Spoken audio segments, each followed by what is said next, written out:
Greetings. So, as an introduction to the short story The Carriers, there is a undercurrent of authority in the compound that is implied rather than expressed. So, there is no sort of police presence or string of guards along hallways marching through in patrols, but all of the residents of the compound understand that there is an unseen authority that has ultimate control. And the authority is defined by what is known as the rules of burden, which every member of the compound has memorized. So, as an introduction to the short story The Carriers, I'm going to go through some of these rules of burden. They're in order, but it's not an exhaustive list. They are the selections out of the story. So, the first rule of burden. The rules of burden have no final number, no end count, as the burdens of man are infinite. The second rule of burden. All human beings are better under a burden. The third rule of burden is that all human beings require some rest. The fourth rule of burden. Even the most sublime beast of burden needs games to mollify the anguish of existence. As an unlisted rule of burden, unnumbered, a man accepts what happens to him, as it is already written and already done. The fifth rule of burden is that every man is under another man. The fifth rule of burden is that every man is another man's brother, if by blood, by bonds of the state, by bonds of death. Where a brother asks you, no matter the anguish, humiliation, or inconvenience, you must always give permission. The sixth rule of burden is, the sickness of greed is the sickness of the body. The seventh rule of burden is, no man shall be greater than his brother, not in war or in contest, neither in fury nor in death. The eighth rule of burden is, that all human beings need food without the sacrifice of another living thing to live. The ninth rule of burden is, some manner of disobedience must be allowed for the most steadfast rebel. Try that again. The ninth rule of burden is, some manner of disobedience must be allowed for the most steadfast rebel, to foster in them the illusion of liberty. Otherwise, the rebellious drive will fester and foment beyond the capacity for it to be contained. The 10th rule of burden was, the death of a man fortifies the state, one extra mouth no longer to feed, one more dependent laden to rest. The 11th rule of burden. A man has no brothers, but solidarity with the unity of all. The 13th rule of burden. None shall possess what no other can possess.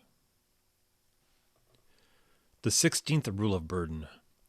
He who possesses something is himself possessed. The 45th rule of burden. The only object a man might think to possess is himself, a confirmation of the rule that he who possesses something is himself possessed. 51st rule of burden. The future was unknown and therefore cannot exist. Oh, this is in quotations, that's why I messed it up. This is directly quoted from a character, so in quotes. The 51st rule of burden, land called out. The future is unknown and therefore cannot exist. So we'll try that one more time. The 51st rule of burden. The future is unknown and therefore cannot exist. The 22nd rule. One man's luck is another man's misfortune. The 24th rule of burden.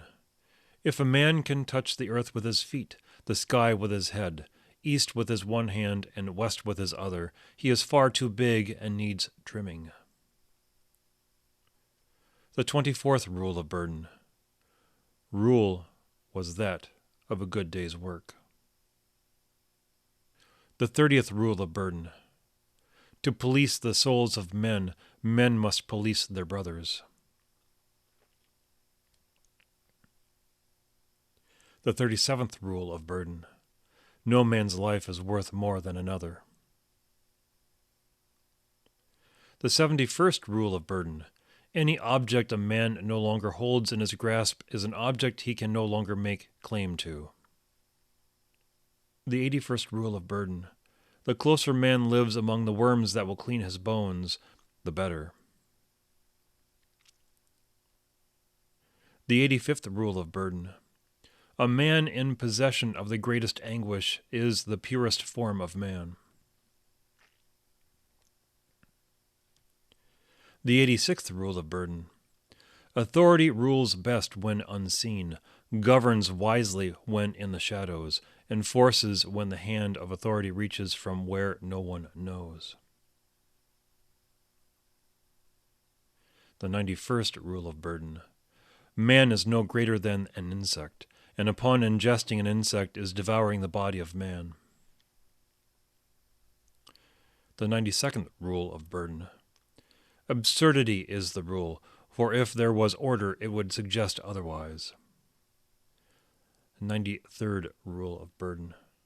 My brother cuts my arm off for himself, as he has offered his arm to another, that other being my enemy, whom now is my brother, as he has my brother's arm, by which he removed from my body.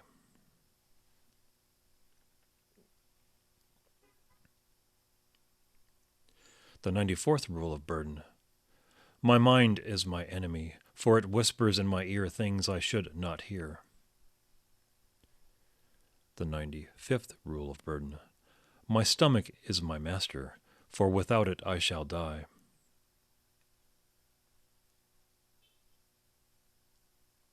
The 96th rule of burden. From the smallest to the greatest, man is equal only to the insect, as the insect is equal to the bacteria upon its back, as the stars are equal to the flotsam debris of the cosmos, and the cosmos equal to the vacuum from which it came. The 97th rule of burden. What is man but the dysgenics of his individual parts? Well, I think we're going to change that. The 97th rule of burden. What is man but the degeneracy of his individual parts? The 98th rule of burden. Man cannot live without masters. The 99th rule of burden. The burdens of man are infinite, so are the rules pressed upon his existence. The 100th rule of burden. To regulate is life, therefore the regulator is the life-giver. So those are the rules of burden that are in the story. More to come, obviously, as the rules of burden are infinite, as the burdens of man are infinite.